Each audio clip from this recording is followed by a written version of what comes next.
એક કિંમતી ફોન ચોરવા માટે થઈને એક યુવતીના ગળે છરી રાખી અને તેને મારવાનો પ્રયાસ કરાયો। કોઈ વ્યક્તિ આટલું નિર્દયી કેવી રીતે હોઈ શકે? જો કે સ્થાનિક લોકોએ ભેગા થઈ અને આ પરપ્રાંતીય લૂંટારૂને ઝડપી માર મારી પોલીસના હવાલે કર્યો હતો। પોલીસે પણ મદદગારી કરનાર અન્ય શખ્સને પકડવા માટે વધુ તપાસ હાથ ધરી છે।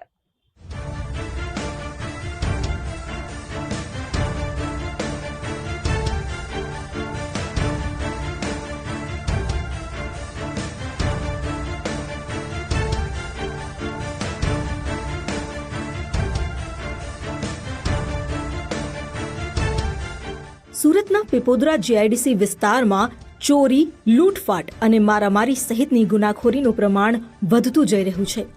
પીપોદરાના ઔદ્યોગિક વિસ્તારમાં વસવાટ કરતા શ્રમજીવી અને ખાસ કરીને મહિલા કર્મચારીઓની સુરક્ષા અંગે ચિંતા વ્યક્ત કરવામાં આવી રહી છે। માંગરોળ તાલુકાના પીપોદરા સીમ વિસ્તારમાં ભોગ બનનારી વનિતા શર્માનો વસવાટ હતો। આ યુવતી વિનિતા શર્મા નિત્યક્રમ મુજબ ઘરેથી કામ પર જઈ રહી હતી। આ સમયે રાધે સિલ્વર જીઆઈડીસી તરફના માર્ગ પર બે યુવકોએ તેને આતરી। આ યુવતીના હાથમાં રહેલો 85,000ની કિંમતનો આઈફોન લૂંટારાઓએ છીનવી લીધો। આ સમયે વિનિતા શર્માએ જોરશોરથી બૂમો પાડી બંને લૂંટારુઓ સાથે પ્રતિકાર કર્યો। આ યુવતીની બૂમો સાંભળીને ટોળું એકઠું થાય તે પહેલા જ એક આરોપી મંગલ પાલે હત્યા કરવાના ઈરાદે ધારદાર છરી ગળા પર ફેરવી દીધી। ઓચિંતા થયેલા હુમલામાં યુવતીનું ગળું ચીરાઈ જતા લોહીની ધાર રસ્તા પર વહેવા લાગી હતી। ભોગ બનનારી વનિતા શર્માની ચીચિયારીઓ સાંભળીને દોડી આવેલા સ્થાનિકોએ તેને તાત્કાલિક સારવાર અર્થે નજીકની હોસ્પિટલમાં દાખલ કરી। બાઇક પર આવેલા બંને લૂંટારૂ પૈકી એક મુખ્ય આરોપી મંગલ પાલને સ્થાનિકોએ ઝડપી બરાબરનો મેથી પાક ચખાડ્યો। ટોળાએ ઢોર માર માર્યા બાદ સ્થળ પર આવેલી પોલીસને લૂંટ અને હત્યાનો પ્રયાસ કરનારા મંગલ પાલને સોંપી દેવાયો। કોસંબા પોલીસે મુખ્ય આરોપી મંગલ પાલની ધરપકડ કરી આગળની તપાસ હાથ ધરી છે। કે ભોગ બનનાર પોતાના ઘરેથી જે હળપતિ વાસ પીપોદરામાં આવેલું છે ત્યાંથી રાધે સિલ્વર સોસાયટી જે જીઆઈડીસીમાં તેઓ કામ અર્થે જઈ રહ્યા હતા ત્યારે કાચા રસ્તા ઉપર બે આરોપી આવેલ। તેમાં એક આરોપીએ મોબાઈલ લૂંટવાની કોશિશ કરેલી।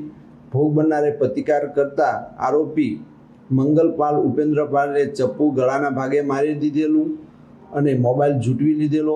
ભોગ બનનારે બૂમાબૂમ કરતા પબ્લિકના માણસો ભેગા થયેલા અને આરોપીને પકડી રાખેલ અને ત્યાર પછી સ્થળ ઉપર પોલીસ જતાં તેને સોંપી આપેલ અને આરોપીનું મેડિકલ કરાવી આજરોજ આરોપીની વિધિવત રીતે ધરપકડ કરેલ છે તથા અન્ય આરોપી જે બુલ્લુ નાયક નામનો હોય તેની પોલીસ શોધખોળ કરી રહેલ છે।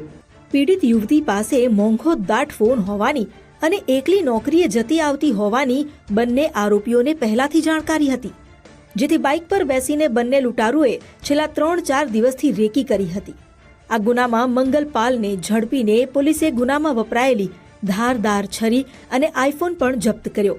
જો કે લૂંટ અને હત્યાના પ્રયાસમાં મૂળ ઓડિશાના મંગલપાલની સાથે સંડોવાયેલો બીજો આરોપી બલુ નાયક હજી ફરાર છે। કોસંબા પોલીસે ટેકનિકલ પુરાવા અને માનવ બાતમીના આધારે બલુ નાયકને ઝડપવા તપાસ હાથ ધરી છે। ભોગ બનનારનો મોબાઈલ જે એપલ કંપનીનો હોય કિંમતી તે કબજે કરવામાં આવેલ છે તથા આરોપી પાસે જે ચપ્પુ મારી દીધેલું તે ડિસ્કવરી પંચનામું કરી તે ચપ્પુ પણ કબજે કરી લેવામાં આવેલ છે। ના, આરોપી મહિલાને પહેલેથી ઓળખતા ન હતા। રેકી કરી કઈ રીતનું હતું? ભોગ બનનારના જણાવ્યા મુજબ આરોપી 2 દિવસથી એ રસ્તે ઊભો જે ગલ્લો હોય ત્યાં એને જોયો હતો એટલે ભોગ બનનારને શંકા છે કે આ અમારી રેકી કરી રહેલો હતો અને મારી પાસે એપલ કંપનીનો મોંઘો મોબાઈલ જોઈ જતા તેને આ ઘટનાને અંજામ આપેલાનું ભોગ બનનારે જણાવેલ છે। કોસંબા પોલીસે મંગલપાલ સામે લૂંટ અને હત્યાનો પ્રયાસ સહિતની કલમ હેઠળ ગુનો નોંધ્યો। પીડિતા વિનિતા શર્મા ગળામાં ગંભીર ઈજાને પગલે હાલ હોસ્પિટલમાં સારવાર હેઠળ છે। હોસ્પિટલના તબીબોએ ત્વરિત અને સારી સારવાર આપતા પીડિતા હવે ખતરાની બહાર છે। આ બનાવે ઔદ્યોગિક વિસ્તારમાં કામ કરતી મહિલાઓની સુરક્ષા પર ફરી એકવાર સવાલ ઉભા કર્યા છે। ઉદય જાદવ, ગુજરાત ફર્સ્ટ, માંગરોળ।